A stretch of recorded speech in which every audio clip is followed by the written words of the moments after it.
Okay, dear friends, so welcome everyone. Those webinars are created by the Weekly Fasting Group. Now, what is the Weekly Fasting Group? Weekly Fasting Group is a big international community, and we have lots of members from all over the world. And the common denominator of this group is that we abstain from food for at least 24 hours a week. Now, some people do it dry, some people do it on water, some people do it on liquids. It's really open-minded. We have people coming from different kinds of healing modalities, nutrition modalities, spiritual modalities. So it's open for everyone. Everyone coexists in love and peace. And every Friday, we try to create those webinars where we invite people with personal healing stories, people from different fields related to lifestyle, spirituality, healing, fasting, just interesting people coming from all kinds of modalities. So if those ideas resonate with you, and if you're watching this video later on YouTube, you will find my WhatsApp number, below this video. My name is Arik. I moderate this group. You're welcome to send me your name, and I'll happily add you to the group. So that's about that. Now, today we have with us Joshua Oak. Hello, Joshua. Thank you for coming. Yeah, and Alva, who will be hosting him. But before that, Alva will start with a short guided meditation. So, Alva, over to you. All right. Thank you so much, Arik. Welcome, Joshua, and all who are here. So if you'll just start with me by closing your eyes, if that feels right to you, so that you can become present to this beautiful moment, I invite you to drop into your body. And one of the ways in which we can do that is by placing our right hand on our stomachs and our left hand in the middle of our chest. So, and then just breathe, find your natural rhythm, breathing in and breathing out.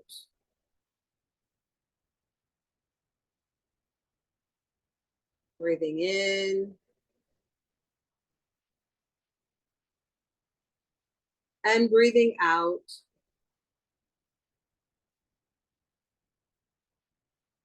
Breathing in and breathing out.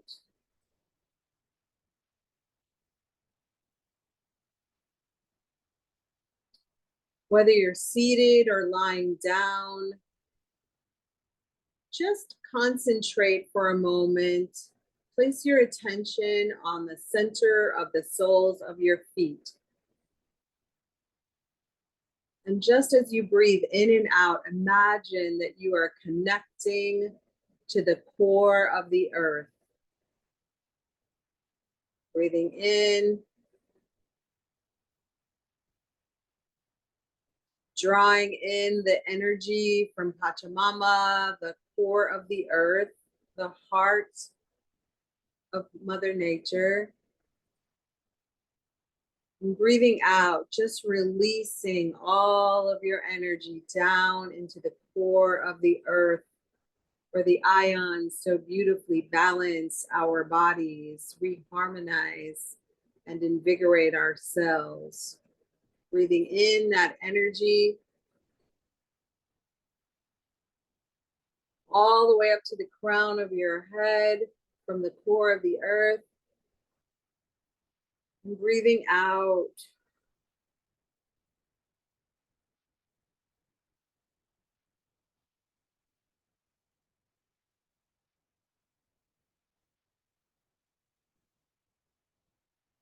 Allow this energy to relax you, to bring you fully present to this time and this space.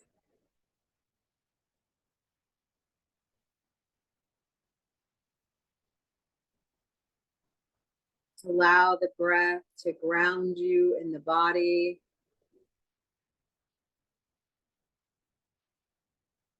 Keeping the left hand placed on the heart center. As you're bringing in that energy, imagine your heart just opening wide to whatever is here for us today. Staying with it. Staying with it. Hand on heart. Connecting to earth. Breathing in all the way up to the top of the crown of our head. Life is like that, right? It can be busy. It can be noisy. But yet we can feel relaxed. We can be open. We can tap into our innate peace and happiness and joy that is the core of our beingness. And as we breathe in, imagine now all the way up, up, up, up, past the crown of your head, all the way up to Father Sky. And let's bring down that cosmic energy with each inhalation and exhalation. So inhale all the way up to the cosmos. Bring that energy back down, all the way down through the body, to the soles of our feet, all the way back down to the core of the earth.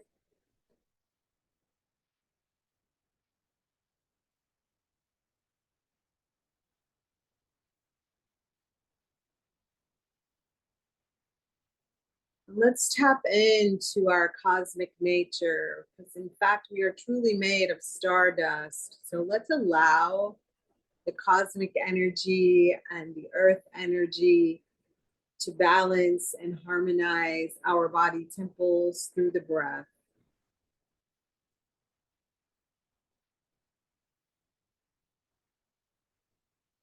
If mind wanders, just remember breathing in and breathing out.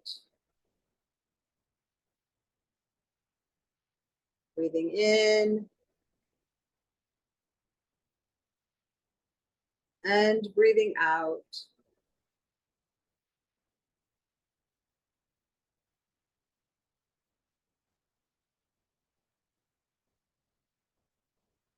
Feel the alignment happening in your energy centers, your root chakra,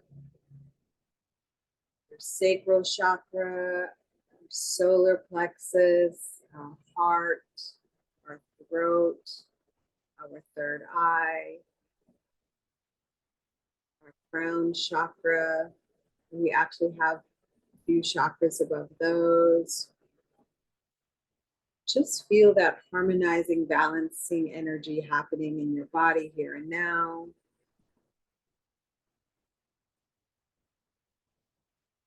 And lastly, before we bring ourselves back to this time and this space, just send your body some love and appreciation and breathe in gratitude.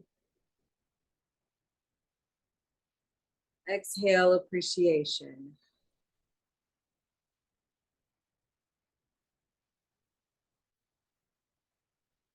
Breathing in gratitude.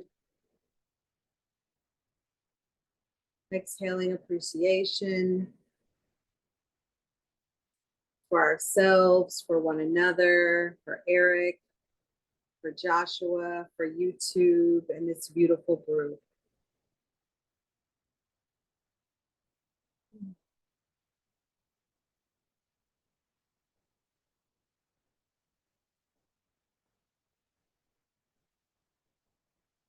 Oh.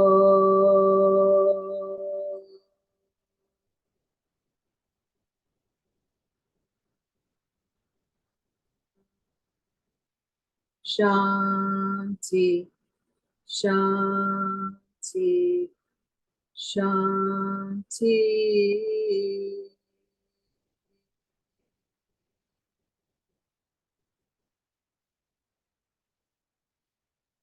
When you're ready, gently open your eyes, start your gaze low, like on the floor, and raise it gently and softly so as not to jar our nervous systems.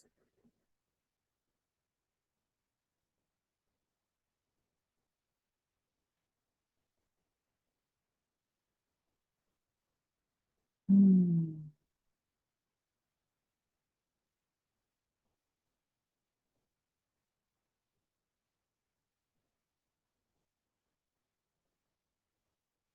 Thank you all so much for journeying with me. Welcome, everyone. Welcome to our weekly fasting group webinar. And today I am honored and delighted to host my beautiful friend, Joshua Oates. Joshua, we invite you to share with us about your story from beginning to now, and then we'll take questions. I may interrupt you from time to time so we can make sure we target your talking points that you shared with me. We just want to say thank you for your bravery, your courage, and transparency today, and your big heart of loving service to share your story, to inspire others, and your willingness to always say yes to either support us when we're up or share a word of wisdom and inspiration if we're down. Thank you. Thank you for the invitation. You can hear me okay, yes? Yes, we can hear you fine. You're good. How far back should I go?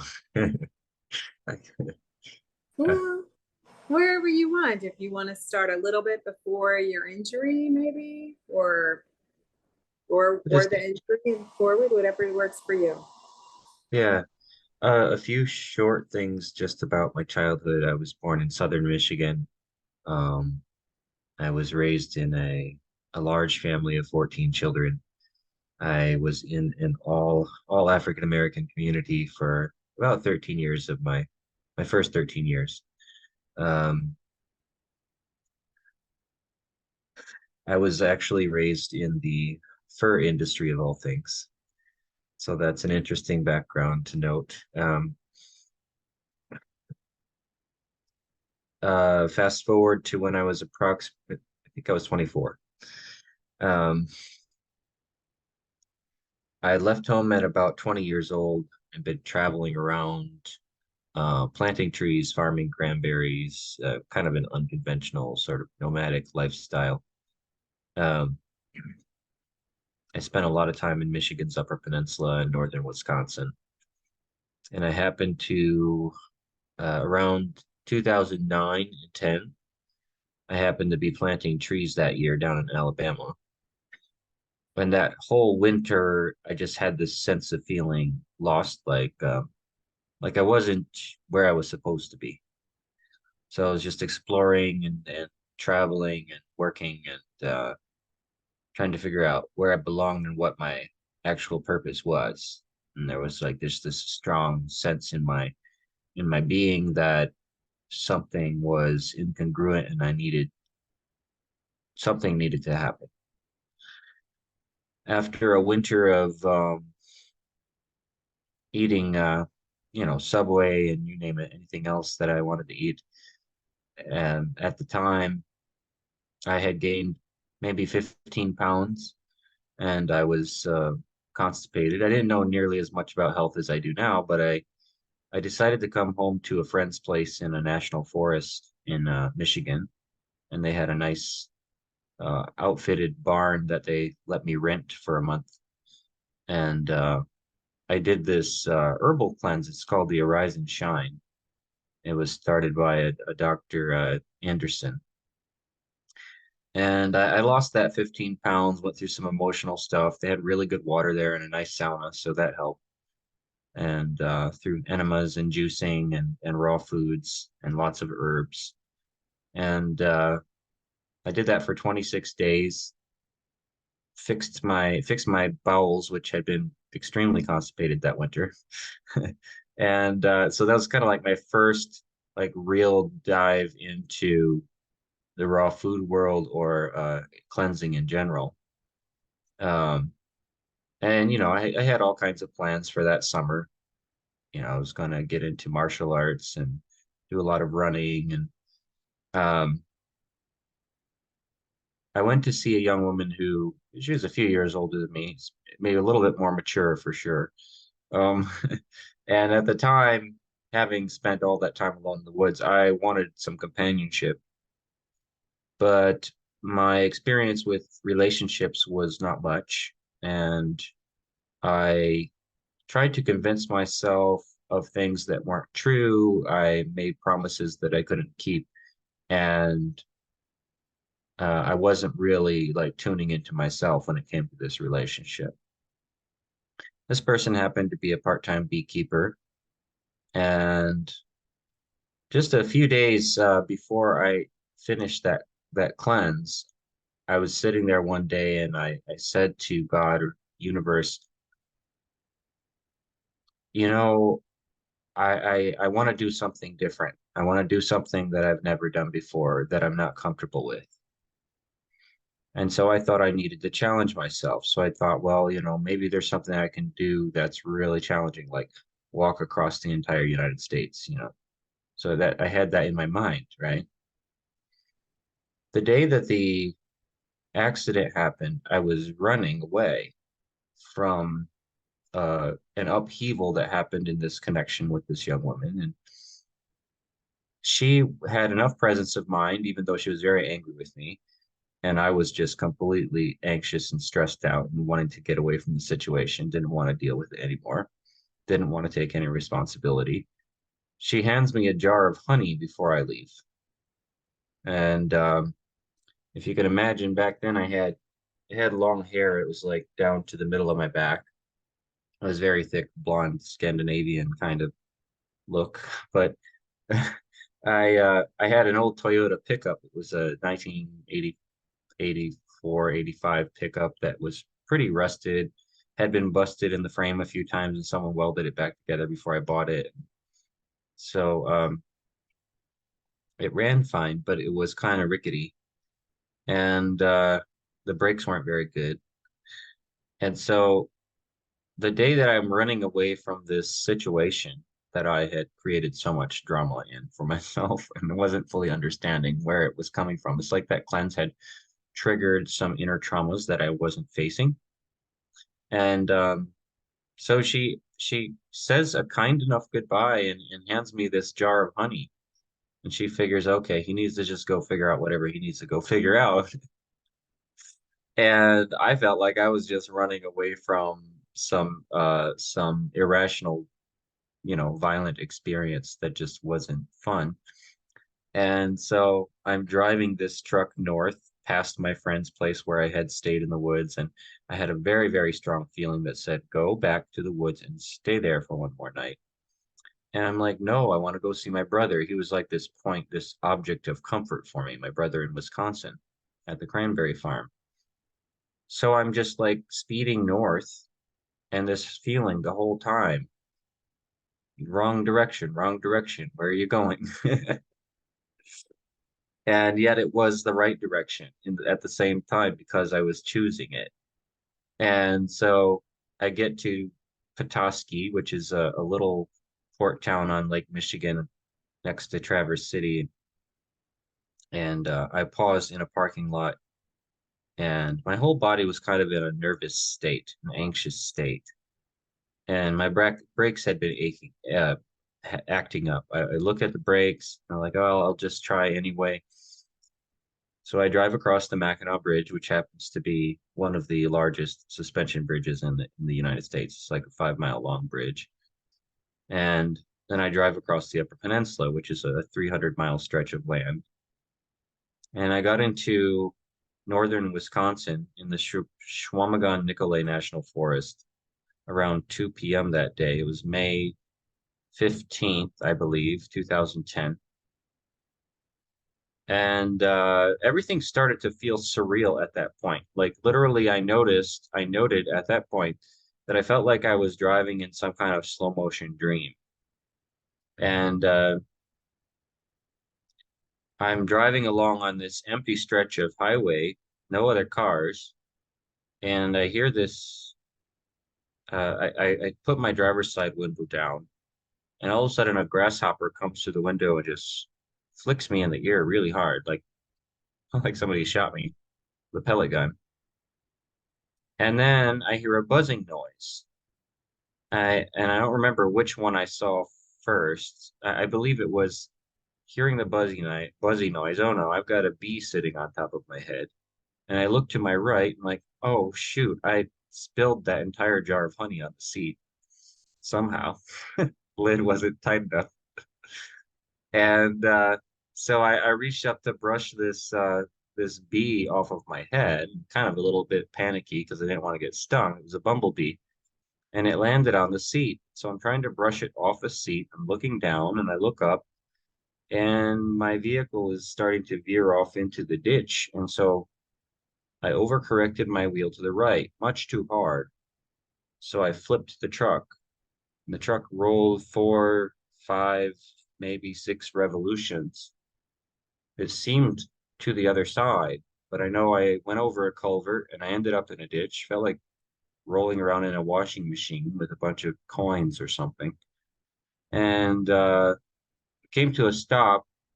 I was awake. I don't know if I blacked out in the roll at all, but I was awake when it came to a stop. I was upside down, looking through a crack, and the whole body was buzzing, like a buzzing feeling, sensation. And I I tried to move and I couldn't move. I could barely move my arms. And this panic kind of welled up in me a bit. And I'm like, I just called out, God help me. And then I just started calling for help. And someone I could see through the crack pulled over, and this man walks down towards me. And he says, my girlfriend's in the car. She won't come down here. He said, are you okay? Are you alive? I'm like, yeah, I'm alive. Can you pull me out? And he says, just hang on there. Paramedics will be here in about 20 minutes. And didn't fully register why I couldn't move entirely at that moment. Like I just couldn't move. And I was breathing somehow, even though the injury is pretty high. Um, and I just started talking. There was like this instinct that kicked in, and I was just telling this man all kinds of things. And I don't remember most of what I told him. I remember him asking, do you have anything illegal in the back I should get out before the police get here? And I actually did have an entire jar of marijuana buds in the back of the truck. But for some reason, I said, no, it's okay. My brothers told me later that the police confiscated it, but they decided not to charge me anything. And at the time, we were kind of in this transition of it being legalized in Michigan and all that kind of stuff. But anyway, when the paramedics arrived, they had to cut open the cab. They had to roll me onto a stretcher. I remember slightly panicking from the sound of the saw because it was so loud. Um, there was a woman who spoke to me primarily. They got me onto the stretcher. They got me into the ambulance, and I told them, take me to Marquette, which was a town that was about 100 miles north in the north end of Michigan, and it was the only place that actually had the closest trauma center. And it wasn't that I was thinking of. It was the fact that most of my community was there, most of my friends were there. And so they said, okay, we'll take you there. But they didn't have a helicopter, so they had to drive me all the way. Um, and I passed out right after I gave them my brother's phone number. I remember waking up briefly as they rolled me into the ICU or into the surgery, actually, emergency surgery. And someone said, you're here. And then I passed out. And I think I woke up like 3 days later. And I was still really drugged, morphine and whatever else they had me on. I had a respirator going down into my lungs to force me to breathe because I couldn't breathe on my own. I didn't have enough neurological power. I had a neck brace, and I had gone through a surgery where they fused a couple vertebrae in my neck, and they put in titanium rods and screws. And my neck was broken at C4, 5, and 6, which is if you count down from the top, it's right before that bump that sticks out in the back of your neck. It's just above that. So I crushed part of my spinal cord, and it wasn't severed, fortunately. I did sublux my spine, so they had to pop the spine back into alignment. They couldn't get it perfectly, so it's always been a tiny bit off. They took a bone out of my hip and fused 2 vertebrae together. I believe that is 4 and 5, because one of them was partially shattered. It took me a while to gain some arm strength back. And I was told that before they did the surgery, I couldn't move my arms at all. But at this point, I can lift my, my arms up in the air, and I can push a manual wheelchair, and I even have partial wrist function. So I'm what they would call a high functioning quadriplegic. On the just right there between a C5, C7 person. If I had been injured at C7 or lower, I would be able to move my fingers. But it was just above that. So I spent 3 weeks in the ICU. My dad flew in from Montana, or drove in from Montana with one of my brothers, and another brother flew in from Oregon. Not all my siblings could come to see me at the time, but 3 of them did, plus my dad. And I just remember my dad leaning over me, just like his tears falling on my face. When I first woke up, I didn't recognize myself as hooked up to any machines. I saw an empty room with all these beings camped around me in like sleeping bags and with mats. And I don't know who they were. I assumed they were my friends. And I had 2 of my friends who I did recognize leaning over me, whispering. And but as I was waking up, I just saw myself laying on this table in this empty room, empty white room. But when I fully came clear, it was a hospital room with I could see out the window and the pigeons on the roof, and I was on a respirator and neck brace and everything else. So I couldn't talk for the longest time, barely swallow because this thing was in my throat. I couldn't eat, so they put in a tube into my stomach. For a while, I had to swallow one through my nose called NG. That's not very comfortable at all. I pulled it out once, so they tied my hands down. I don't know how I pulled it out, but they tied my hands down the first time I pulled it out. When the drugs wore off, then I was conscious enough to not pull it out a second time, but they switched to a G tube to feed me through my stomach, and they were feeding me some kind of stuff that's like Ensure. It's like an Ensure-like product, soy product.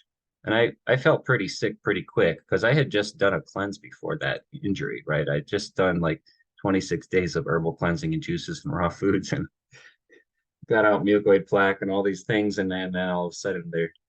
But I do believe that cleanse, things would have been much worse if I had done that for my body's recovery to the point that I recovered. And I had probably over 100 different people visiting me, people from all walks of life, whether it was Catholics coming in to pray for me, or people coming in to do Reiki, or giving me crystals, or bringing me carrot juice, or they weren't supposed to bring me juice, but they would sneak it in. And I had a friend of mine put it into the ice that I was allowed to have, and I would suck it out with a straw. So I got something besides that, whatever that stuff was. And the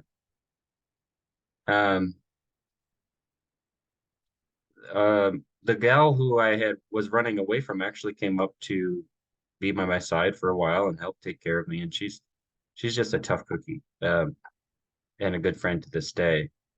She brought me a pillow. And then when she heard the story of how the bee distracted me and everything, she's like, "Oh, I don't know if I should give you this pillow. My mom made it, and it was covered in honeybees." So my experience has been that bees, hornets, wasps, all the insects in that particular family have always been messengers for me ever since I was young.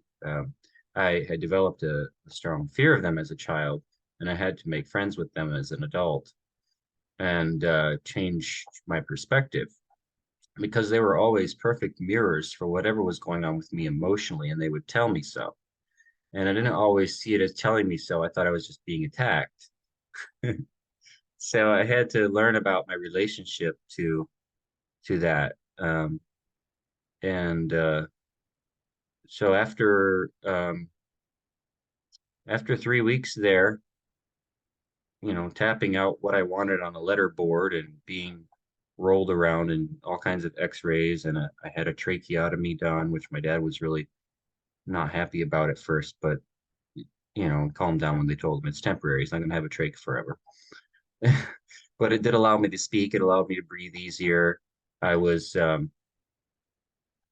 flown by an Italian crew on a Learjet from there to a rehab hospital in Denver, Colorado called Craig Hospital. They're one of the better places for spinal cord injuries and traumatic brain injury rehab.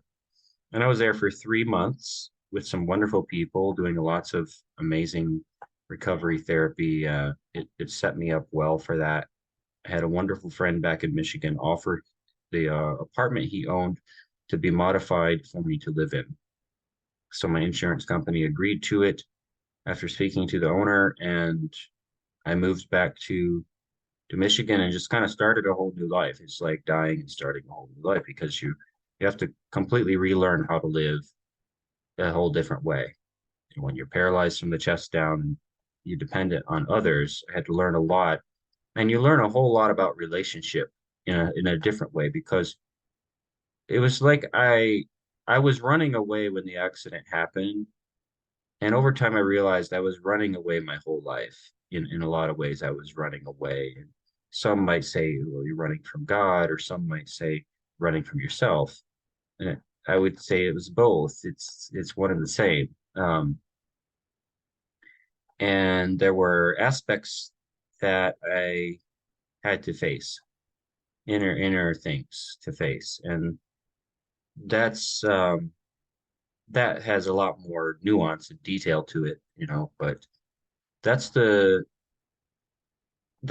gist of the first aspect of that story. But it just set me on a journey. It's been 13 years now, approximately, since that happened. And I would say I've gone through many little deaths since then. And there's a process, and you can call it many things, but I'll use the term self-realization, getting to know the self and know who you really are. And going through, I had the good fortune to meet a friend who happens to be a practicing Zen monk, and I learned from all traditions. I came out of of a very traditional Christian background in the Protestant world, and my own personal journey experience with that as a young child and as an early teen was this genuine desire to know the divine beyond what I had been taught. And I was using that medium because that's what I understood at the time. So, when I was 11, 12 years old, I built my own altar in my closet, my bedroom closet, and I would spend this was before internet, or at least before I had internet, before cell phones. And so we weren't distracted by that as kids at that time. And so my desire was to the divine, to like know it and feel fulfilled by it in my being. And it was a catalyst at the time. But I even went through a dark night of the soul at that time and experienced a form of spiritual abandonment that really, really like turned me off in a lot of ways to religion and to that whole experience. And over the years, there was like this reawakening sort of thing that happened where it wasn't like I didn't know already, but it was deeper, it was more, it was bigger, it was And I'm still there. I'm still on that journey. You know, I don't know. I think it's a lifetime thing, right? As we're these ever evolving beings. And so yeah, thank you for that. How about we explore which is where I think you're going, that everything connects in the divine tapestry, all is one. Is that where we are? Awesome. I've actually been revisiting that intensely at moments lately because it's um for me it's kind of fundamental. You know, it's the root of um when I go into self-inquiry, there's a lot that mm, that the storyteller wants to say, including a lot of questions. And the core of, I'm going to borrow some terms because I don't have anything else. When they say things like, I am that I am, when they Mm-hmm. say things like that which is, or the one, or the isness, or the all, or in Eastern terms, they say like the Atman or the Brahman. The Atman is like the the the source Mm-hmm. that really covers all being and non-being. So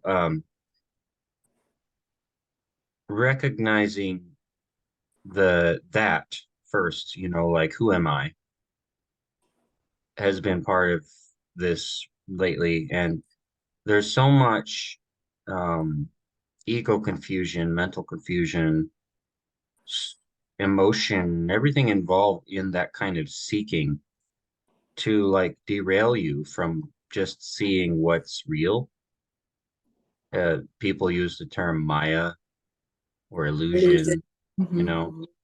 So I've been exploring that, and like this monk friend of mine does not let me off the hook. He, he doesn't let me off the hook. He's very, very precise. So uh the thing is, we're already that, you know, we're already that. And that divine expression of like pure love or pure beingness or pure awareness is like always at peace, as far as I know. It's always it's always fine, right? The rest of the part of you that's not fine is the one that's asking the questions and doing the seeking and like trying to figure it out. Beautiful, beautiful. Yeah, yeah, yeah. So So would you say that there- you've been exploring this, like, because you started out with the Zen monk and then you went back to your childhood. Would you say you've been exploring this relationship with the infinite source, God, love, since childhood? ever since I was little, yeah. Yeah, it's something you come in knowing. You're it's innate in you. It's already there. And everything here seems to act to everything that is not, I mean, I'm going to label it. Everything that's not pure here is is like a covering, a layer that like clouds that experiencing of whatever, you know. And it's a like a it's like if you go this direction, you're spending a lot of time uncovering things, like peeling back layers, seeking through a like through digging through this mystery, you know, this like pile of mystery cards or whatever, you know, and trying to understand it with the intellectual mind and trying to just feel some sense of peace in your heart space around it. And what I've come to so far is the recognition of surrender. And surrender goes hand in hand with things like trust and just gratitude. And then when you can just surrender to each moment, each experience, and not have it need to be different than it is, because that's the storyteller coming in trying to control the experience. And um, I do that plenty. But No, we are. sometimes, Yeah. yeah. You say, I want to stop you before you go on. You say something really powerful there. There's a line in A Course in Miracles that basically says in the introduction that we're not here to learn anything. We're just here to remove the barriers to the present, the awareness of love's presence that we are. And so you Uh, say so beautifully that like we come here and we're children and we're pure and we're deeply connected to all of life, nature, one another, our parents, everything. And then, like you said, it gets. I like to think of this planet as a cosmic play, right? We come here to forget who we are, to remember who we are. Do you know what I mean? Mhm. In all of our experiences, and I just wanted to interrupt you and point that out because in my time of knowing you, I feel like although I've only known you just maybe like a little over a year or something like that, that your accident was one such incident that like that was in some ways a deep answering to your question about who am I, because when you have to go through the rehab and all of that experience you had to go through, you spend a lot of time with yourself, you know what I mean? And as you said, you also spend a lot of time as someone who's also been through a multi-trauma accident, not nearly as intense as yours, but it was pretty horrific for me as well.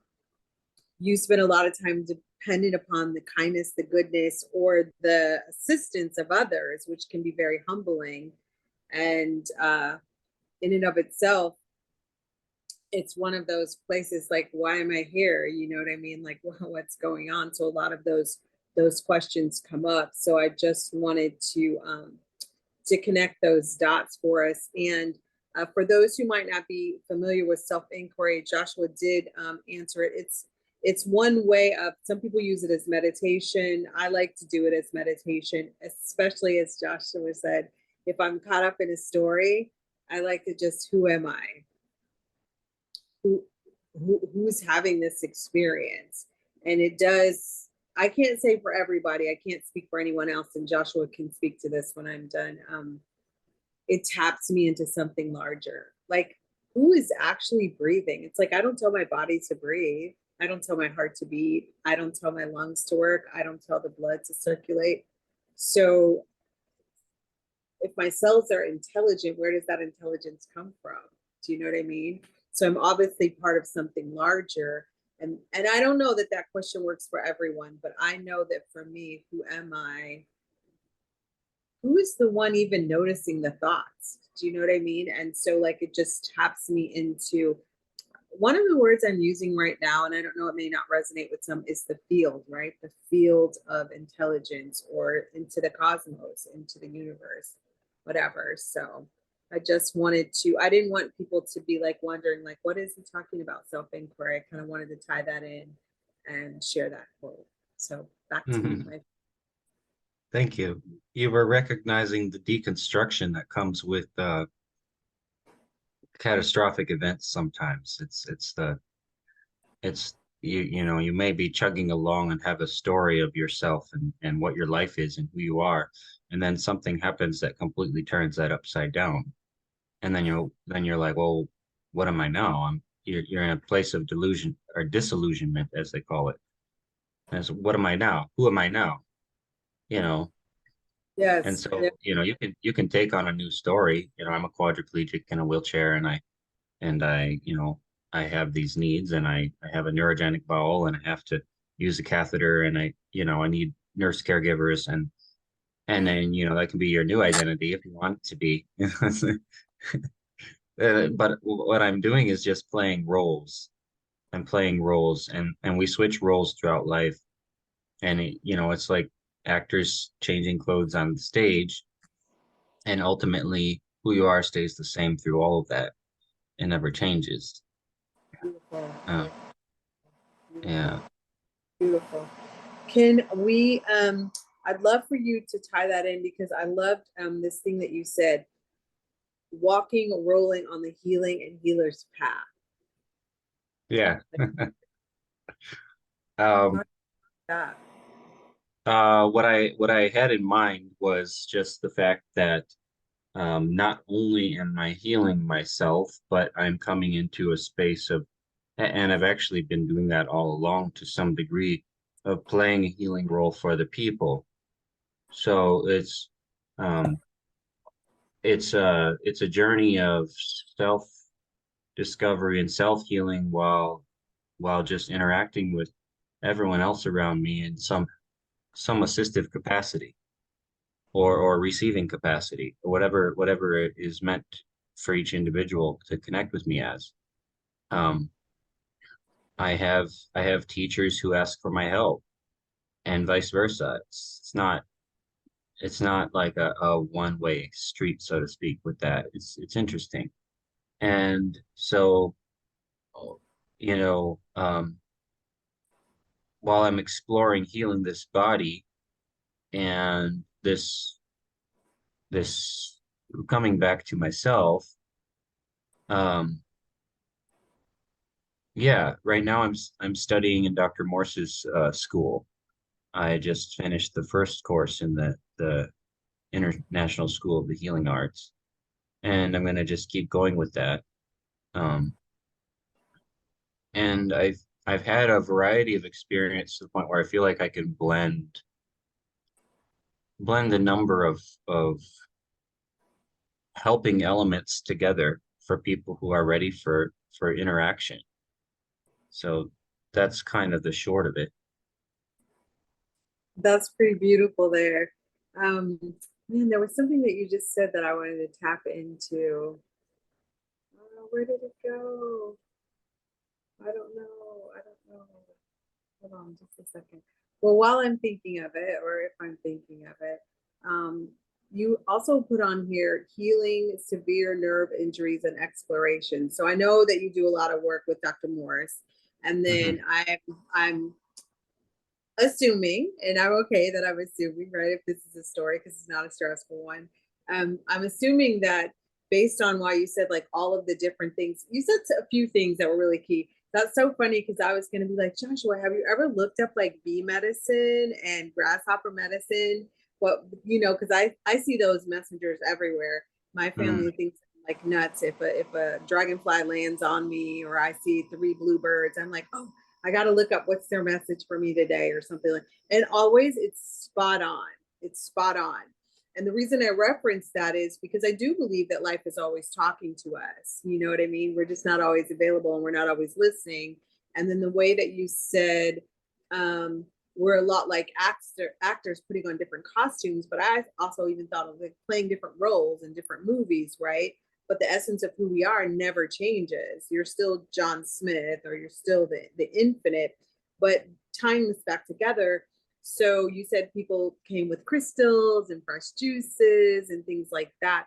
Tell us a little bit about the modalities that you've explored that have brought you to this state. Because I know for me, I was not very conscious when that happened. I was in my early 20s or my mid 20s, I should say, and I didn't know anything about juices or eating better and stuff like that. And so fast forward years later, uh, I could have treated my temple a lot different and maybe had a different experience. And I have zero regrets about that. But it is more than just one modality. It is healing isn't just physical, it's mental, it's emotional, it's spiritual on all levels. And your life is a beautiful culmination of that. So if you could speak to that, we'd love to hear it. And if anybody has questions, either put them in the chat or raise your hand, because we'll turn this into the Q&A segment of our time together. Um, let's see. The going through an injury like that in itself can create a lot of inflammation in the body. I was on steroids to bring down inflammation.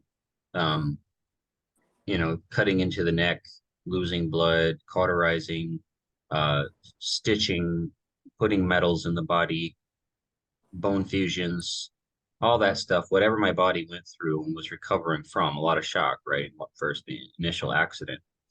So that builds up some inflammation, and they give you steroids to kind of suppress that, which Mm-hmm. has secondary effects. And I was on a lot of pharmaceuticals for several months, more drugs than I'd ever had in my whole life. blood thinners, and you name it.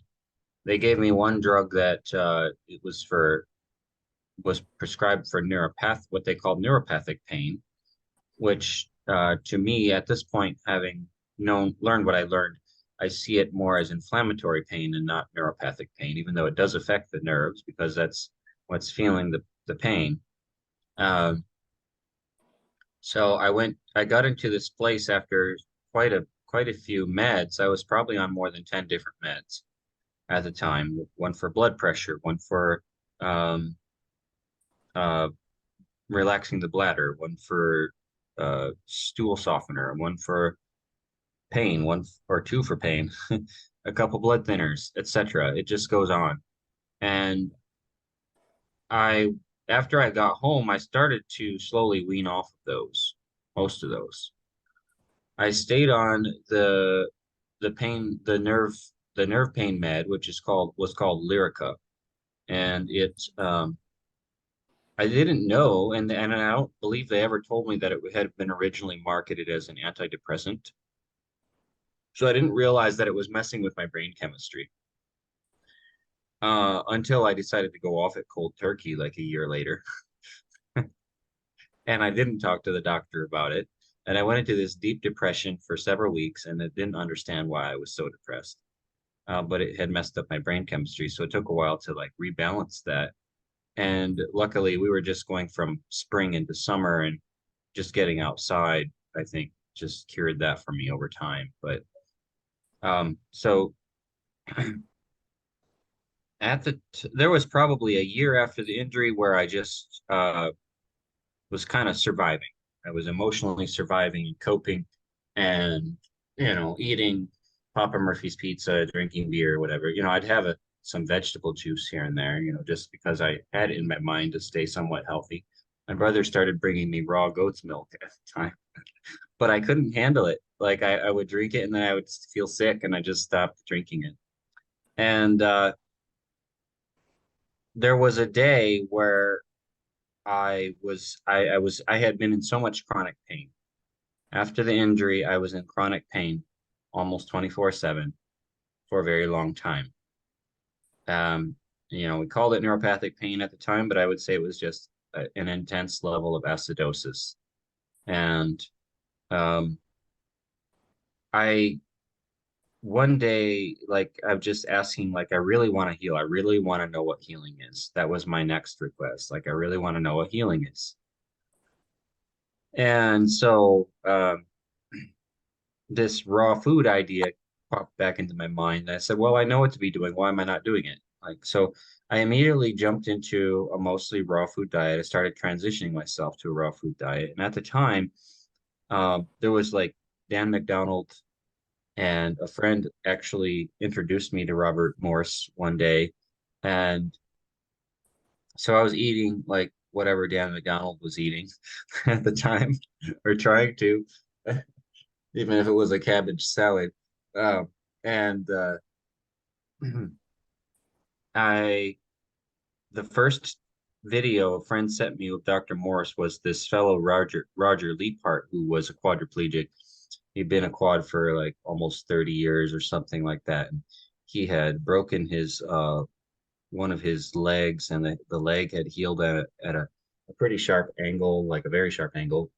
And he had severe scoliosis to the right. He was 100 pounds overweight. And Dr. Morse, it's this old video, and it shows him going, like, it showed how he lost all the weight and how his body actually straightened the leg out all by itself and straightened the scoliosis out just through like juicing and herbs for a year. And I got really excited at that point, and I just started just like diving into everything Dr. Morse at the time. And that was when the light bulb went off, and I finally accepted the idea that fruitarianism wasn't just completely batshit insane. Because I had, for the longest time, been in the whole paleo camp, having come from the fur trade and having grown up eating all kinds of animals, and really like interacting with the whole hunter-gatherer world. I made that assumption that that's the way humans should live. So when I finally accepted that fruit was something to heal with, I started getting into that, and I would do like these long grape diets or watermelon or just I don't remember how many I've done over the years. It's been quite a few. Mhm. But what I did notice was depression lifting, energy levels going up, and pain going down, bowel movements improving. I had all kinds of secondary issues as a result of the injury because you have a neurogenic bowel that you can't control. I had severe constipation. I had rectal bleeding. I had severe edema in my feet.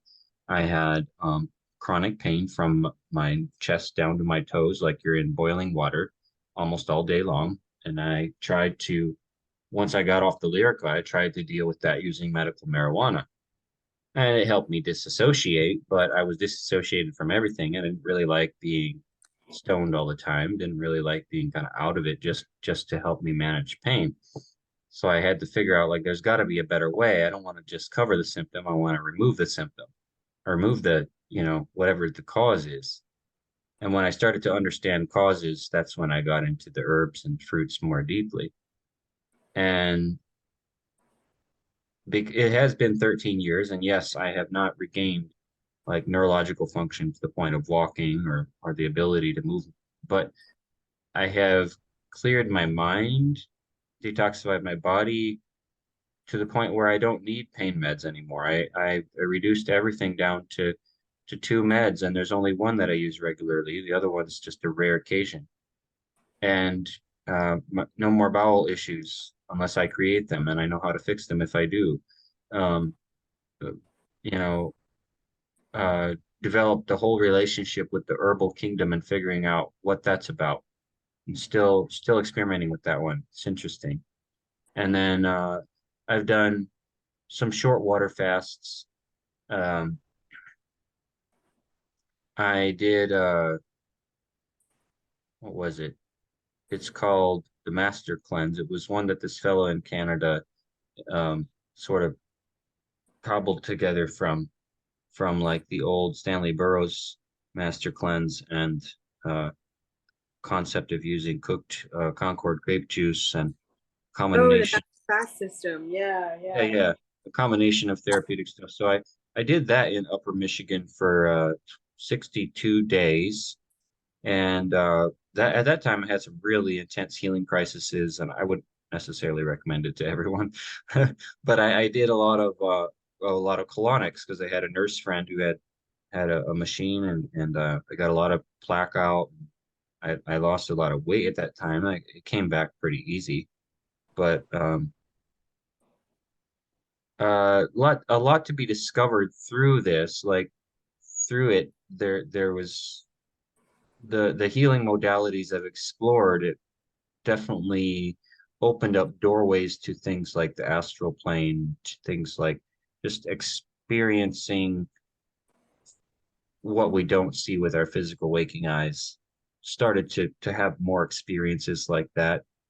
Um, and So in cleansing the vessel, it just kind of led me into more and more like clarity around self and relation to other and all the spiritual stuff I talked about earlier. Um, but yeah, so I've done long juice fasts. I've done lots of mono fruit cleanses. Um, and I've had my share of going back to emotional eating on heavy vegan food and all that stuff. I had a dark night of the soul type relationship with someone that took me all the way back to actually eating like deep fried vegan foods and drinking whiskey, which actually sent me right back into all the old pain and more, right? And it's Right. like, why on earth did I ever even go there? I guess I just had to experience it one last time. But I was in a very victim state, a very victim state. So it was a time of exploring my inner child pain, all of my childhood stuff, and definitely came out of it with a greater realization and awakening into that. And I course corrected by doing 108 days of juice this winter.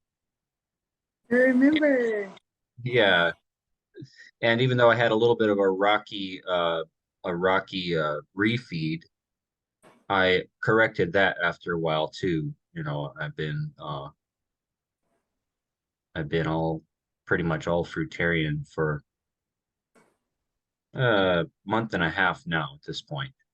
Got finally got to that point, and it's like a combination of you know, I might do 2 3 days of just juice. I might do it most of the time. I'm just doing like one, maybe 2 meals of fruit a day, and the rest is juice and herbal tea and herbs. And I'm just playing with it. I'm not like forcing myself to do like the intense long stuff because I find that I get into like the emotional side of things to the point of swinging too much.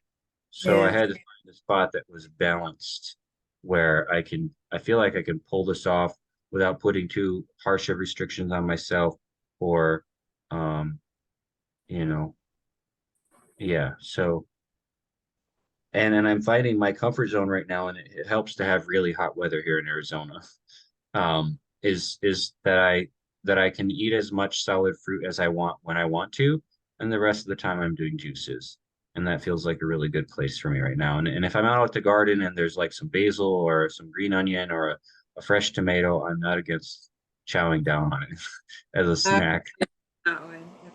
I love something that you said there that I think it pertains to both of what we've talked about with the body, with our diet, and then also with our relationship with the infinite and the universe. Um, Finding our, as Jenny and Aileen would call it, our sweet spot, finding the middle. Like you, I used to be pretty extreme, and then that just felt so harsh to me, right? Like, because I was either starving myself or trying to make my body heal faster or whatever. Like it was, I wasn't in acceptance, as you said. And I'll go back to that because that was really beautiful. I'd love for us to explore that just a little bit more. And again, if anyone has questions, please let me know, post them in the chat or whatever. And then, or I'd be really, really like you said, emotionally eating or something like that, because I'm also doing that uncovering, right? Like I'm on a mission to remove all of the barriers to the awareness of love presence, that not only that I am, that all of life is, right? Because in that others, the whole thing. But there's something about balance. There's something about harmony. And I like to think of the yin and yang symbol, but I like to think of my body as the place where that happens, right? Like I just really kind of got to the point where I lived most of my life in my head and I didn't realize that. And it's a great coping mechanism for childhood trauma or any kind of trauma. The brain does serve us well, but man was never meant to be servant to mind. Mind was meant to be servant to man. And it's only through tapping into our bodies, developing a relationship with our bodies, listening to our bodies, right? Where we do truly have that, I would say, heaven and earth, if you will, that true balance, right? And so I like that you said, like, primarily what's really working for you now is fruitarianism, with some juicing. But like you said, if you're in the garden, I'm at my daughter's and she grows beets and she grows tomatoes and she grows, like all that stuff. And so I had a tomato. She made a salad last night with peaches and tomatoes. Who would have thought to put peaches and tomatoes together? It was so delicious. I mean, there was a few other things in there, but it was vegan, but it was so delicious. And I would bite the peach and bite the tomato. And I was like, I would have never put those two together.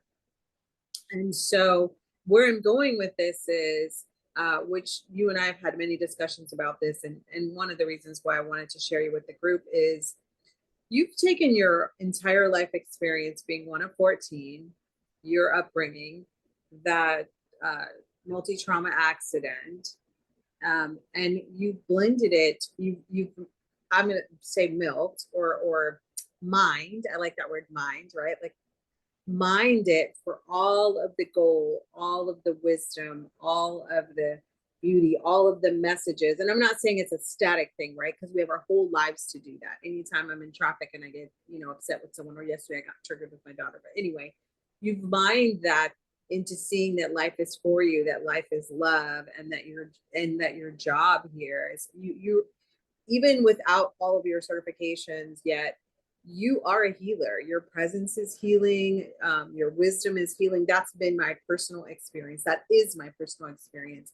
And even in what you're sharing with us today, that you said, you took responsibility like for the accident. You know, you told us about how you kind of have been running your whole life.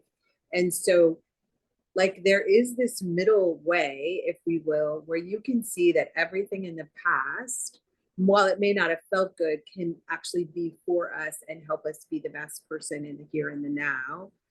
And we can take those, we can use this middle way to balance our experience, to have a more optimal experience in the body, and then move that forward. So I'm going to come back to you and have you talk about that. And before we wrap up, and I do see one question in there, I'd love for you to talk about how that brought you to this path where you want to help others. And before you do that, the part where like why you're doing everything that you're doing, because you know that you're gonna you're testing the universe, so to speak. No, maybe not testing, to have a full body healing, right? That's one of the reasons that you're on this path, because of the gentleman that you said that was Dr. Morse was helping. He had that experience. And so that's one of the things that led you to this path of eating lighter. So if you would just pick up on any part of that I just mentioned, and I'll take a look at this question in the chat. Okay, I think I'm understanding here.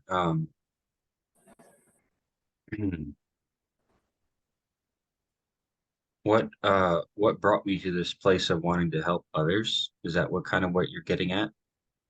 I'm getting at a couple of things. One, what brought you to, now that you're more into the raw foods and the fruitarianism and studying Dr. Morse, what brought you there, and what do you want to do with that? Mm-hmm.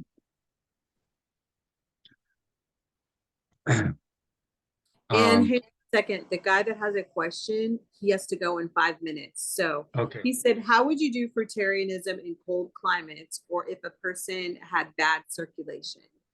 Okay. Bad circulation is usually a byproduct of like congestion in the lymph and the blood, right? So you've got thick blood, you've got thick lymph.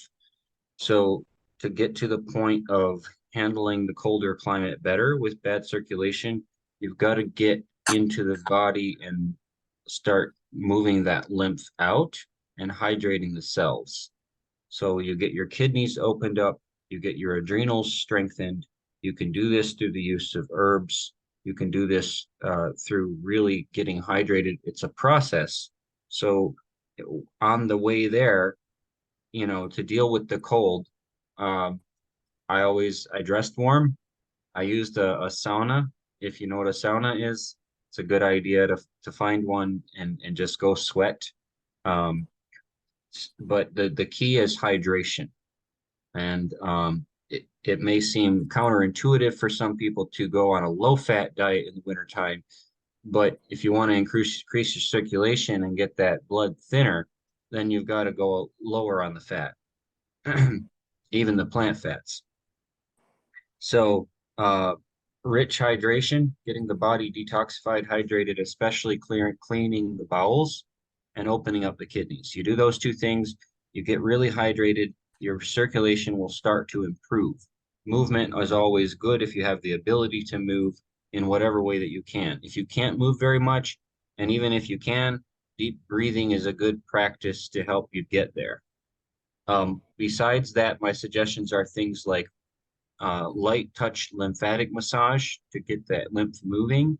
And if you like it or can handle it, a deeper tissue Swedish or Thai massage. And any yoga, any way to stretch, move the body when it's cold. Sometimes it's a little bit of psyching up, mentally preparing for the cold.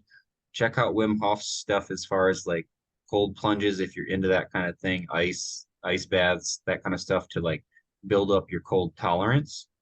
And so there's a lot of things you can do and while staying raw vegan, fruitarian in the wintertime and stay relatively warm and also redefine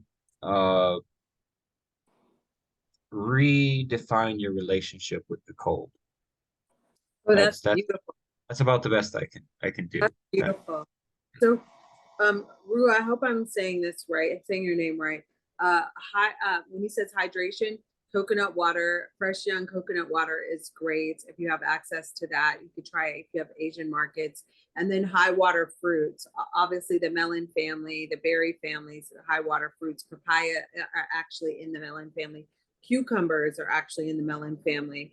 Those are all like very hydrating fruits, and you want to focus on fruit hydration more so than, yes, drink water. I'm not telling you not to drink water, but fruit water is the body uses it better and it's more beneficial to us. So he did say, let me see, it looks like he popped in and he said, that's great, thank you so much. And then someone asked, how do you make the kidneys filter and how do you clean your kidneys? Thank you, Revital. Kidney filtration is something that's really good to educate yourself about. And Dr. Morse has really good resources for that. We could, if there's a place we can put information, I could probably post some links and other things of that nature. Yeah, you for can those. send to me and I'll post them in the group, or I'll send them to Okay. whoever question. Yeah. So kidney filtration, before I even knew what kidney filtration was, I started filtering because I was getting what is called raindrop therapy. It's a type of intense essential oil treatment. And the plant chemistry from the essential oils soaking into my spine actually opened up my kidneys. And I was emptying out tons of old lymphatic waste because the kidneys filter your lymph system to a large degree. And before I even knew what that was, I'm like, why is my urine so cloudy? It was clear before. And doctors always told me my urine should be clear, but that's not true. Your urine should not be clear. It's better that your urine has mucus strands and anything that the body is trying to get out through that channel. It's better that your kidneys are filtering that. So before I knew what kidney filtration was, I thought maybe I was having too much hard mineral water or something. But when I learned that, I was like, aha, okay, that's what that was. Wow, okay. Essential oils have the potential to help with kidney filtration. There are herbal formulas that Dr. Morse developed to break that loose if the kidneys are backed up or clogged in any way and your urine is always clear. You know, if you check your urine in the morning when you first pee, like in a jar, and your urine is cloudy, that's a good thing. You're filtering. And you don't always know if you're filtering out of both sides because sometimes one kidney can be weaker than the other. It depends on your level of health, where you're at that way.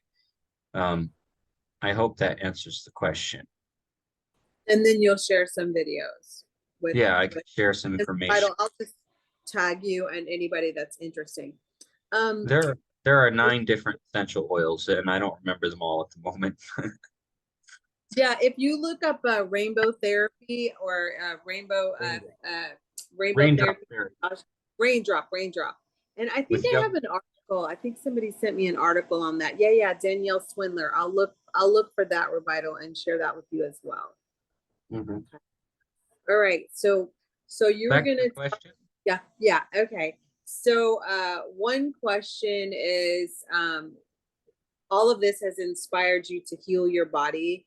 Maybe share your vision for what you want with your body, and it's also inspired you to help others on the path. If you could talk a little bit about that. Yeah. So what I do know is that my spinal cord was crushed, and the doctor's report said that there was 80% damage. And the traditional thought is that your spinal cord, and it depends to what degree it depends on the individual's injury. But according to my knowledge, my spinal cord was surrounded by scar tissue, and the scar tissue tends to inhibit the nerve regrowth, the connection of axons, neurons, and the synapses that cross them in order to produce the opening of the fingers or function of the lower body. But there's something I've strongly believed, and that is that the body can regenerate to a much deeper level than most people even allow themselves to ever get to. And I have not found the bottom of that yet. And I haven't explored it to the depth that I am satisfied with, which is going all the way. Absolutely. So I had this ideal in my head that turned into a dream and turned into a goal. And I would like to turn it into a reality. And whether I have fully achieved that or not in this lifetime, I don't want to live through this life without having tried. So I'm integrating it, weaving it into my purpose here. And I'm trying a number of therapeutic modalities. So not only I'm doing herbs and a fruitarian diet for as long as it takes, I want to get into a long water fast. I'd like to go see Lauren Lockman or someone like that. I on top of that, this fall I'm moving up to Tucson, Arizona, and up there are some special neurological physical therapy that I can engage in for a good while. So just to kind of keep my body in that state of remembering what it can do. And so there's a physical aspect to that while I'm working on the inner stuff here and in here, and also just using every element I know from the physical world to maintain the well-being of this vessel. So that's basically what I'm doing. Yeah. And while I'm doing that, because I've developed enough, accumulated enough experience, I'm going into helping others at the same time. So that's what I'm doing. That's so beautiful. I first want to say, I love how you just put that. There was this thing that you said that I would love to repeat for all of us, that while here, you're going to do basically everything possible to help the body remember its original state and restore it to its original state. There's a line in the book, Fit for Life by Harvey Diamond, where he says the body is self-cleansing, self-healing, and he says self-maintaining, but I've changed it for me, self-thriving, because you're so right. We've never been taught that the body knows how to completely heal itself of absolutely anything. Our job, which you so eloquently put, and Nate, I saw your question, I'll ask it in just a second, is to get out of its way. And it's to eliminate the density, the heaviness that is, whether it's, internally, emotionally, mentally, all of that. That's our job, is to support the body optimally so it can do its thing and thrive. And so one, I just want to say that's really, really inspiring. Like it's really, really, your example is really, really inspiring. And it's a great way to go through the day.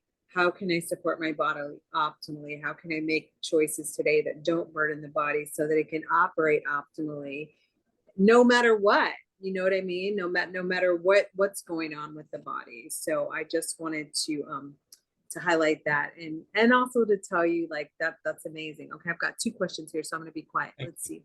Since going raw 3 months ago, a few times I've overeaten to the point where I got brain fog and a sore throat and other side effects. I've been working towards doing this less frequently. Have you struggled with overconsumption at all yourself? Oh yeah. Yes, I have. Before I answer that question, I did want to say that this process I'm in now does take a really strong why and some discipline. And it's a choice that you make. It's really a choice that you make. For me anyway, it's a choice that you make. And when you're solid in that choice, you can stick with it. But we touched on balance earlier. So that brings me into answering the question. Yes, I have. Full disclosure, actually, after that juice cleanse, I went into eating some Thai food, which was, like deep fried rice noodles with vegetables and things like, of that nature. The point is, the thing is to understand is get to the root of that. What are you trying to hide from, run away from, avoid, or suppress? So if there's something that feels really uncomfortable, something that really hurts, and you use food as a band-aid or a way to soothe that intensity, because you either don't want to feel it, you feel like you might fall apart, or it's going to kill you, or something else. So if there's some fear there, there's some deeper stuff to really address. And at the same time, there's other aspects, things like parasites and bacterial makeup, and your body's going through a transition. And I have had to learn self-compassion, some real uh, focus on gentleness. I'm okay. I'm, I'm gonna breathe. I chose to do that. I really enjoyed the flavor. I really enjoyed the texture. I chewed on that. Okay, now I've got a bellyache or whatever is happening. I'm really constipated. Okay, what's my bigger reason here?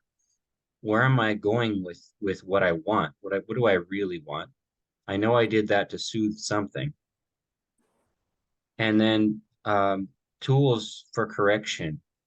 I the herbs have always been really helpful for me. Like if I got really constipated from eating something that was way off, like especially like right after a juice cleanse, and it clogs you up. I've found that the herbs are some of the faster, easier ways of kind of clearing out and resetting. But you don't want to go back to that food after that. You want to find a healthy balance where your gut's not going to be completely exhausted and you're just not happy with yourself and you're just kind of in a place of deep disappointment. You know, you it's about your relationship with yourself, a lot of it. So developing a healthy relationship with ourselves and especially recognizing I heard somebody recently say something about this, about if you're having a trigger or a craving that's really intense, what emotion is there?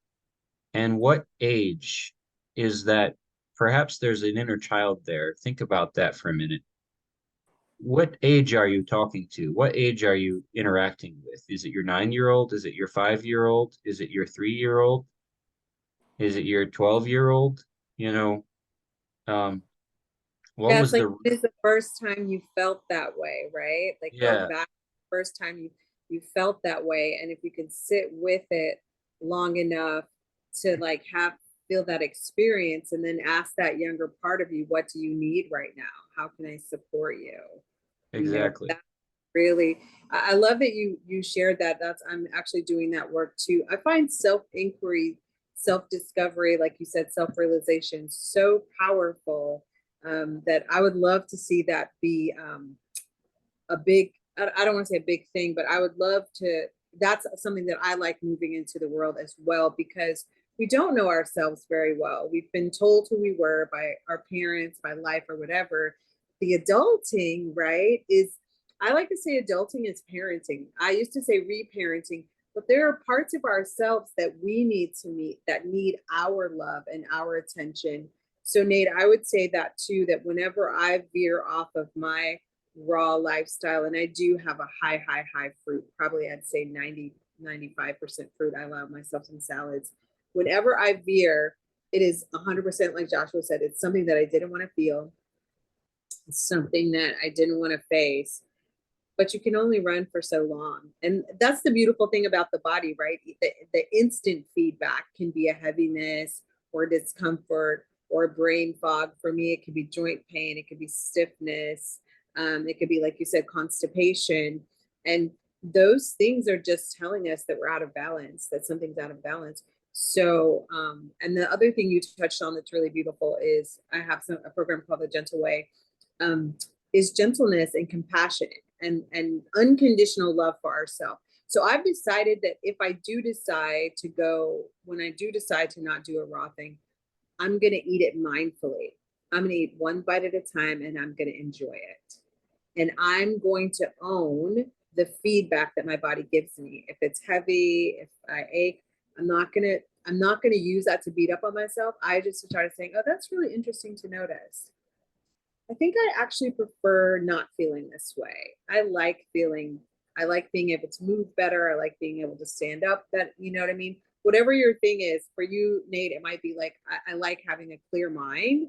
And so that has really helped me not go too far on those eating binges, because I don't like the way it feels. So that meal, even though it might be tasty, it's actually not as tasty as I thought it would be, right? It's that thing that people used to say, nothing tastes as good as I feel. And I used to be like, what? Now it's like, oh my gosh, I get it. like my daughter's meal was delicious, but I noticed a little congestion today with my nose. I had stuff coming out of my eyes this morning. I was like, yeah, when I just stick with my fruit, not so much. You know what I mean? And that's okay. And that's okay. So that's the thing, is don't beat up on ourselves. And then next time, and only sit with it to the degree that you can. It's not a forcing for self-inquiry. Be curious. Be curious about, hey, what's happening? And one of the ways I do it is I place my hand on my belly and my heart so that I drop out of my head. I open my heart to my younger self and ask, hey, what's going on? When was the first time you felt this? And be willing to sit with it, right? And find out when it comes. And then, what do you need for me to know? What can I do about this? How can I support you? And then you got to do the thing, though, that your inner child says. Sometimes mine will say colors. Sometimes she needs to dance. Sometimes she needs to get outside. She does like to scream. I haven't like tapped into that yet because that, I don't know. I don't want my roommate to think I've lost my mind. And I guess it's okay to lose. Just put a pillow over your face. Oh, that's a good one. So you know what though? I just had a thought, like I could like put on a loud song and just sing, you know, like I could put on a crazy song and just, you know, just go for it. So anyway, Nate, I hope that answered your question. And then Revital had one other one, and then we will wrap up. He said, thanks. Yes. Revital said, how do you deal with the sensitivity of teeth because of eating a lot of raw fruit and vegetables? Yeah. Before I get into that, I will say taking full responsibility for your health is a reward in itself, and it compounds over time. But indulging in something on occasion is only temporary pleasure, but it's not something that gives you that long-term reward, if that makes sense. Say that again. That's really powerful. So indulging in how as I say, taking full responsibility for your health is a reward that compounds over time. It builds on itself. The occasional, diversion into a snack or whatever that's off of your path is just temporary pleasure, and it only gives you that for a moment. Whereas taking full responsibility, it pays Yeah. many rewards all day, right? It enriches your whole life. Yeah. Yeah, I love that. It enriches your whole life. Thank you. Yeah. You'll be seeing that quote somewhere on Facebook. Yeah. All right. We can go back and hear the original sentence if you want to with the recording. And so the next question was about teeth with yeah. high raw veggie diet. I had teeth sensitivity when I first started, off and on at different times. What I noticed is that if you're going too fast into detox and you're pushing your body too hard, all the acids are moving around. And if you have acids, accumulated and stored in your facial tissues and in your gums and around your mouth, you might be pushing your body too hard. It depends on what you're doing. If you decide to say like, oh, I'm going to do, lemon juice for 100 days, right? And you're coming off of a SAD diet, that's really, really, really intense, right? That's going to really pull those acids and move, get that lymph moving. And if your kidneys aren't filtering, because that's one of the first things, when you open the channels of elimination, whether it's your bowels, your kidneys, your skin, because those are three major channels of elimination. If your body can't find a pathway to move acids and waste out through your kidneys or your bowels, it's going to push it out through the skin or any other tissue. It might come out through the teeth even. So it's going to hurt and loosen things up, especially if you are already deficient in things like essential minerals. So getting those bowels, like the mucoid plaque, getting the bowels really cleansed and getting those kidneys moving will help reduce the acid waste that's affecting the teeth and the gums. And it takes a transitional process to get there. If you're going really intense, you'll want to slow down a bit and make sure you're getting a lot of, like, you might want to go if you're not already, a lot of leafy greens in your diet. And pay attention to the type of fruit you're eating too. Is it ripe? Is it sweet? If it's not ripe and it's not sweet, it will affect your teeth because, like, for example, an unripe pineapple is very acidic in the mouth. Any fruit that's not ripe is going to be acidic in the mouth. Lemons are acidic, but they have an alkaline forming ash. Once they hit the stomach, they turn into alkaline. They become alkalizing to the body. They have an astringent factor that pulls on the lymphatic system. So you want to be careful what you're chewing on. You know, if you have more acidic fruits and your body is responding with the teeth stuff, maybe lay off the more acidic stuff. Make sure you're getting ripe fruit. Go to the sweeter fruits like bananas and papaya and grapes, berries. Berries are pretty strong lymph pullers, but you want ripe fruit. You know, you don't want unripe fruit. So it's good to get to know, you know, if you only have access to a supermarket, sometimes you don't always get the ripest fruit. So you've got to pick the fruit that's going to do the best for you. And sometimes sometimes that might be all that you can find is like frozen mangoes, you know, or something like that. So it's good to pay attention to the quality of the fruit and also not to push your body too hard. Give it a good, healthy transition time. And on top of that, in the meantime, while you're transitioning, lots of leafy, like tender leafy green salads. But don't overdo it on the fat. Yeah, yeah, yeah. Because fat slows down the cleansing and the detox. Thank you for that. Yeah. Yeah. I remember Go ahead. to add to this, I remember a time where I was eating really clean and I was on uh all fruits, a lot of watermelon, and then I go to this retreat, and at this retreat they were cooking like Ayurvedic Indian style food. It was like, you know, bread, butter, dal, all that. I ended up eating almost all cooked food for that 1 week. So if you're going the other way from fruitarian all of a sudden into all that, my teeth were fine until I did that. And after I did that, I tried to go back into the fruits, and it's like I'd accumulated just enough for my teeth to start getting weak and feeling sensitive and hurting in my gums. And my body had like this huge like cleansing reaction. And I was like aching in my neck and my throat, and my face. So abrupt transitions are can be damaging, dangerous, or Beautiful. have a lot of symptoms. So it's good to pay attention to that. Yeah. She said, thank you so much. I guess it's a process and it takes time until you see results. It does. And the more we are consistent, the better it is. And one thing, if you can find locally grown, ripe, in season juicy fruit, that helps as well. I'm finding that locally grown stuff, it just even tastes different, and my body seems to really enjoy it so much more. So thank you for that. So Joshua, as we wrap up, what do you want us to walk away with today? What do you want us to know about yourself? What do you want us to know about ourselves? Hmm. Um, hmm. One thing, even if you're an introvert, I think when we're on this kind of path, community is very, very valuable to us. We've got to learn how to value community and reach out, even when we're not someone who likes to connect with a lot of people. Find at least one person that resonates with you that can offer the kind of support that you need. Don't try to do it all on your own, unless you're like uber confident, like Superman or Superwoman or something. But I honestly, I've tried to do it on my own too many times. And while you do develop a confidence, it is really nice to have others just for inspiration and connection in whatever way works for you, even if it's one person.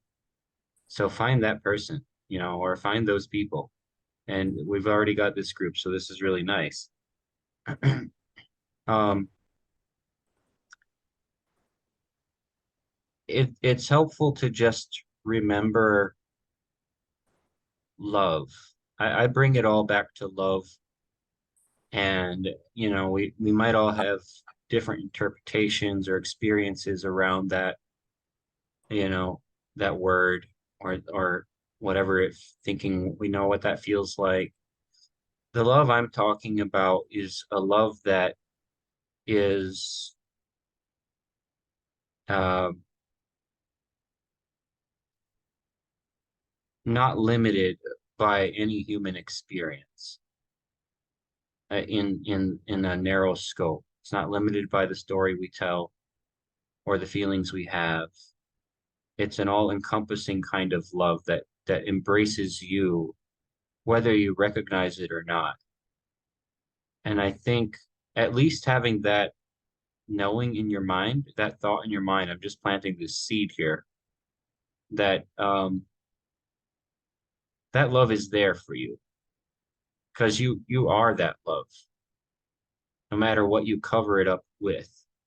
And I know I've covered it up plenty of times. So I'm no different than anyone else. I'm just a human having this experience like everybody else. And I'm learning to, you know. But what I keep coming back to is how would I want to be treated and to treat others how I want to be treated, you know? And yeah, we can do the connection stuff. I'm on WhatsApp. I have an email. Yeah. So I can put that information in the group, or you can, Alva, if It's you in the like. group chat. It's in the Okay. it's in the group chat. If you'll go back to where I posted his bio today, Bruce, you'll see his Instagram information is there, his email is there, and there's one other, and his WhatsApp way is there. And he's a member of the weekly fasting group as well. Revital said, thank you for sharing your life story and being so open and sincere. Thank you for what a beautiful note to end on, love. And I also wanted to share when you were saying that, there's a quote by Ernest Holmes in the book called The Science of Mind. And he says, love is the self-givingness of life itself. Love is the self-givingness of life itself. Mm, So the we've self. been taught, yeah, we've been taught that it's this thing that we feel for each other, but it's so much more than that. And as you said, we are that. We are the way life loves itself. It shows up as humanity, as trees, as birds, as this thing we call the earth, as absolutely everything. That's a beautiful way to begin to think. Yeah, I'll just say this one last thing, and I know I talk a lot, but it bears saying here on this point.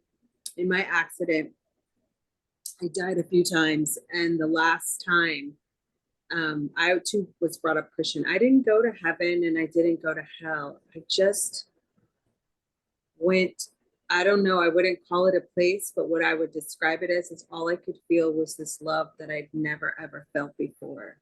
And when I came back into the body, I came back into a knowing that this whole kit and caboodle, even the stuff that were like war and all of the awful things, that is love evolving itself.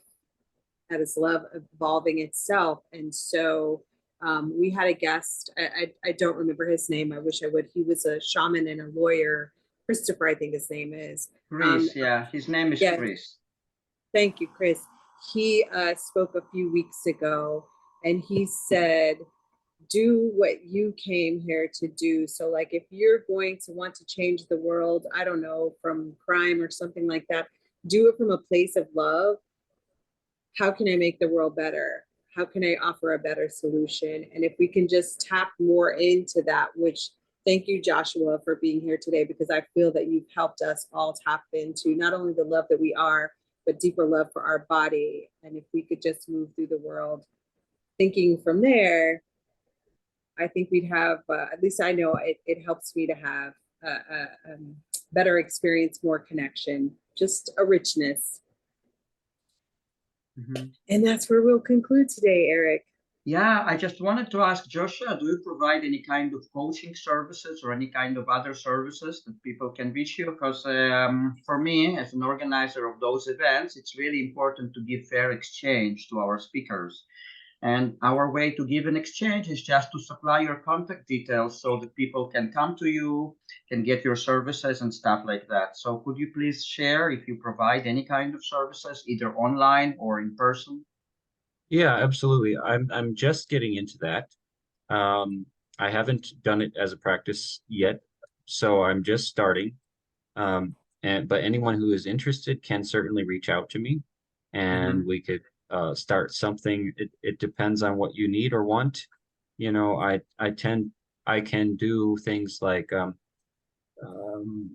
I think it was mentioned in my bio there, forgetting exactly how I put it, but uh, just interpersonal coaching, just kind of a listening experience where someone kind of self-directs their need and they listen, and I can offer feedback if they want it. So there's that, and then beyond that, if someone wants to get into the health side of things, I I certainly can explore that with them. Yeah. Excellent, excellent. So we'll put all the contact details that you want to see below the video. It will be below there for the people who will be watching it later, so that they can just come to you, contact you, and then you can just help them. Beautiful. Okay. And an easy place to follow my story is on Instagram at Walk the Earth and See, SEA at the end, Walk the Earth and See. Yeah. So it's gonna be below the video anyway. Beautiful. Yes, I'm sending it to you now, Arik, and I'm also posting it in our group chat. Absolutely, absolutely. Okay, Alva. So anything else before we wrap it up? I just wanted to say you're welcome to those in the chat who thanked me. You're most welcome. Thank you so much. Okay, Alva. So would you like to finish our meeting?